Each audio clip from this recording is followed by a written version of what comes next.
Friends రోజు మేము చేపల పులుసు చేసినాం. చేపల పులుసు కావాల్సిన ఇంగ్రీడియంట్స్ ఇవన్నీ చూసేసేయండి. నాకు కూడా తెలియదు, మా మమ్మీ చేస్తుంది. ఇది మ్యాగ్నేట్ చేసి పెట్టుకోవాలి ఫ్రిడ్జ్లో హాఫ్ అన్ అవర్ ముందు. ఇప్పుడు పొయ్యి మీద పెట్టుకొని కొంచెంసేపు ఆన్ చేసుకొని పెట్టుకోవాలి, స్లిమ్లో పెట్టుకోవాలి. ఇది ప్రాసెస్ ఏమైనా చేస్తే నేను వీడియో తీస్తాను.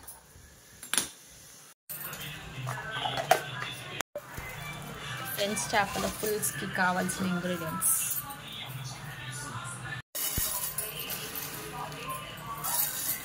ఫస్ట్ ఇవి మనం వేయించి పెట్టుకుని అన్ని గ్రైండ్ చేసుకోవాలి ఫ్రెండ్స్. కింద కూడా వాడేయాలి. ఇప్పుడు ఆనియన్స్ వేసుకోవాలన్నమాట. అన్ని ఆనియన్స్ వేసుకోవాలి, కొన్ని ఫ్రై చేయాలి. నెక్స్ట్ ఇల్లు ఏం వేసుకోవాలి? అల్లం ఎల్లిగడ్డ పేస్ట్ వేసుకోవాలి.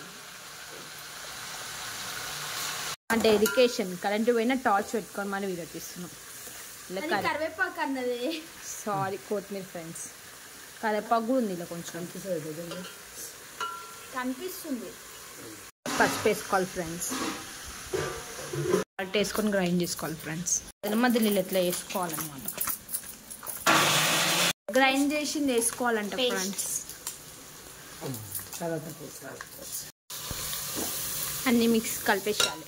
ట్రైన్ సాల్ట్ కూడా యాడ్ చేసుకోవాలి. తర్వాతకి కారం,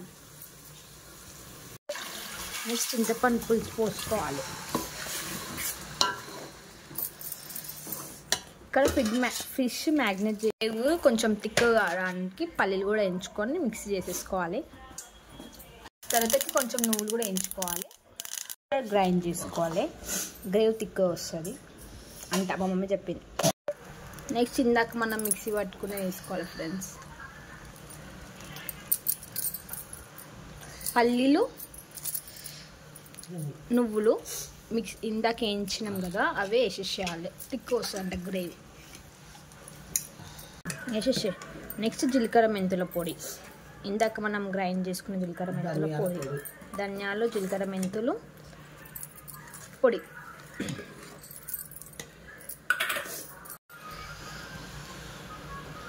చేపలు యాడ్ చేసుకోవాలి ఫ్రెండ్స్. కొంచెం ఇందాక సిమ్లో పెట్టిన చేపలన్నీ యాడ్ చేసేసాలి. కొంచెం మాది పెద్ద ఫ్యామిలీ, పెద్దగానే వేస్తాం మేము, ఎక్కువనే వేస్తాం.